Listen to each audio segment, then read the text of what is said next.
홍고 1학년 친구들 안녕하세요. 이번 시간에는 3단원 우리 말과 글이 빛나려면 두 번째 우리 글의 탄생에 대해서 배워보도록 하겠습니다. 총 3가지 내용을 배우게 될 것 같아요. 한글의 제자 원리, 글자가 만들어진 원리를 이해해보고요. 한글이라고 하는 것이 가지고 있는 가치와 그 우수성, 그리고 한글을 어떻게 하면 바르게 쓸 수 있는가에 대해서 알아보도록 하겠습니다. 자, 교과서 105쪽의 내용입니다. 신문기사가 하나 나와 있네요. 집현전 소식 1443년에 등장한 기사입니다. 백성이 글을 하는 세상이 오다 우리 임금님께서 한자와 차자 표기 때문에 발생하는 문제를 해결하기 위해 우리 고유의 문자 훈민정음을 창제하셨다. 자, 여기 나와 있는 임금님은 누구? 네, 세종대왕님이십니다. 자, 이 훈민정음이란 뜻 자체가요. 가르친다 백성을 바른 소리로, 즉 백성을 가르치는 바른 소리라고 하는, 왜 했냐? 왜 이걸 만들었냐? 바로 이 백성들을 쓰는 데에 있어서 문제가 되는 불편한 점을 해결하기 위해 만들었다는 점입니다. 우리 고유의 문자가 없어서 중국의 한자를 빌려서 기록해왔다. 이것이 바로 차자 표기입니다. 한자를 빌려서 기록했다는 점. 그러나 우리 말소리와 그 글자가 서로 맞지 않아서 우리말을 쓰는 데 한계가 있었고, 더군다나 일반 백성들은 아침 해가 뜨자마자 해가 지기 전까지 일해야 되고 밤에도 열심히 새끼줄을 꼬아야 했는데 어떻게 한자를 읽힐 시간이 있었겠습니까? 그래서 글을 읽고 쓸 수가 없었기 때문에 이제 말하고자 하는 바가 있어도 뜻을 제대로 전하기가 어려워서 해결하기 위해서 두둥하고 임금님께서 쓰기 쉬운 문자를 만드신 것입니다. 자, 그것뿐만 아니라 이것에 대한 설명을 담은 해설서와 백성들에게 알리기 위한 준비를 하고 계시다는 소식과 함께 이러한 훈민정음이 보급되게 되면 일반 백성들이 글을 알게 되어서 다양한 내용적으로 많은 이제 발전이 일어날 것으로 기대된다고 하는 신문 기사가 하나 등장해져 있었네요. 한글이 만들어지게 된 대한 배경과 한글이 창제된 이유와 그 목적, 그리고 한글이 보급되게 되면 어떠한 일이 일어날 것인가에 대해서 나와 있는 내용이었습니다. 신문 기사의 내용이었죠. 이제 아마 이제 또한 간단한 내용들이 등장했었고요.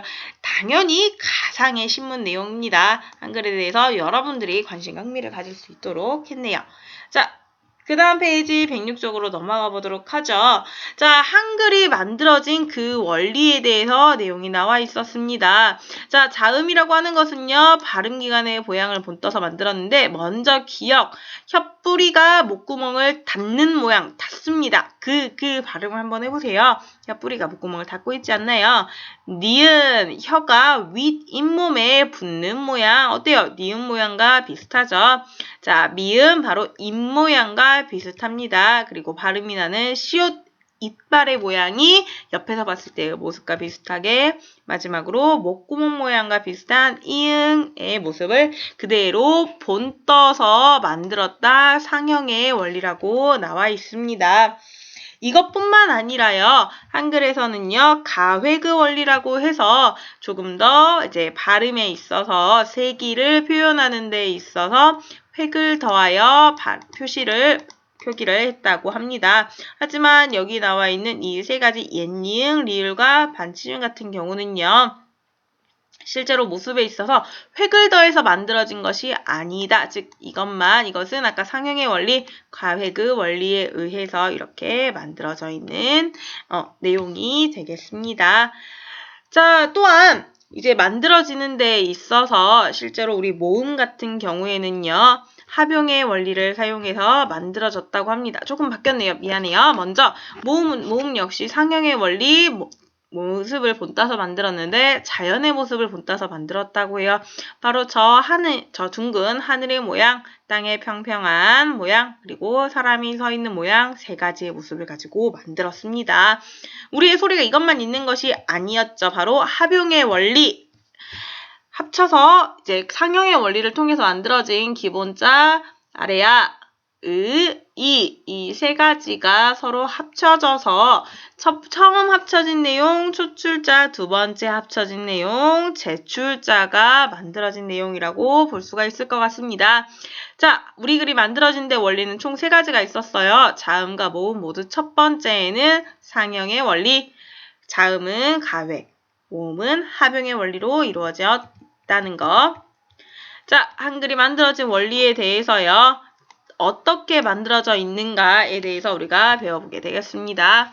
자, 마지막으로 교과서 108쪽에 나와 있는 한글의 가치와 우수성에 대한 내용을 같이 한번 읽어보도록 하겠습니다. 자, 우리 한글은요, 만들어진 건 바로 15세기 이제 세종대왕이 만들었습니다. 나라의 체면상 문자가 있어야 한다는 자주정신, 어리석은 백성이 글자를 쓰게 해야겠다, 백성을 사랑하는 애민정신, 또한 쉽게 배워서 사용하게 만들겠다는 실용정신, 세 가지의 정신을 가지고 만들어졌습니다. 또한 한글이 가지고 있는 가치 역시 굉장히 대단합니다. 그것은 과학적으로 만들어졌다는 것입니다. 아까 배웠던 것과 마찬가지로 글자가 만들어진 원리가 있는 글자는요, 실제로 전 세계 어디에도 없는 유일한 우리 문자만 가지고 있다고 해요. 자, 무려 자음은요, 어금니 소리, 혓소리, 입술소리, 입소리, 목구멍 소리라고 하는 내용, 전청, 차청, 전탁, 불청, 불탁과 같이 가지고 있는 글자, 그 소리의 성질을 가지고 글자를 만들었다는 점, 또한 모음 역시 혀의 위치가 입 안에서 위에 있냐, 앞에 나와 있냐, 입 모양이 어떠하냐에 따라서 과학적으로 나누어진다는 점이 가장 특징적이고요. 또한 두 번째의 우수성, 독창적으로 만들어진 것입니다. 누군가의 것에서, 다른 나라에 원래 있는 것에서 빌려온 것이 아니에요. 실제로 만들어진 내용들이라는 것입니다. 또한 배우기가 굉장히 쉽습니다. 여러분들이 혹시 2009년에 방영되었던 드라마 뿌리 깊은 나무를 보았던 기억이 있는지 모르겠네요. 바로 그곳에서는 실제로 아직 글자를 몰랐던 백성들이 며칠 만에 한글이라고 하는 문자를 통해서, 훈민정음이라고 하는 문자를 통해서 글자를 깨우치게 되는 내용이 등장을 하는데요. 바로 자음과 모음 24글자만 익히면 조합하여서 얼마든지 만들어낼 수 있다는 점이 등장을 하게 됩니다. 또한 그것들을 통해서요, 우리는 동물 소리, 바람 소리, 물소리, 새소리 할 거 없이 다른 외국어까지도 불편 없이 표기할 수가 있다는 점에서 굉장히 우수성을 우리가 알 수가 있겠습니다. 이렇게 훌륭한 문자는 한글 외에는 거의 없을 정도로 가치가 있다고 합니다. 언어를 가지고요. 즉 한국어나 일본어 중에서 어떤 것이 낫냐에 대한 것을 내용을 말하기는 곤란하지만요. 문자라고 하는 그 언어를 표현하는 방식에 있어서는 어떤 것이 더 과학적인지 이야기를 할 수가 있을 것 같아요. 이만큼의 한글이 가지고 있는 가치와 우수성 4가지의 내용을 여러분들이 꼭 기억을 해서 한글은 다른 문자보다 우수하다고 다른 외국의 친구들에게 자랑을 해주면 좋겠습니다. 여기 있던 내용은요, 객관적이고 체계적이면서 정보를 전달하는 내용으로 가지고 있었고요. 한글의 가치가 어떠한지 1, 2, 3, 4, 4가지의 병렬식으로 나열하여서 간단하게 설명을 했고요. 구체적인 예시를 들어주었습니다. 여러분에게 이해를 도와주었네요. 자, 오늘은 여기까지. 다음 시간에는요, 올바른 문장, 효과적인 담화에 대해서 공부해 보도록 할게요. 안녕.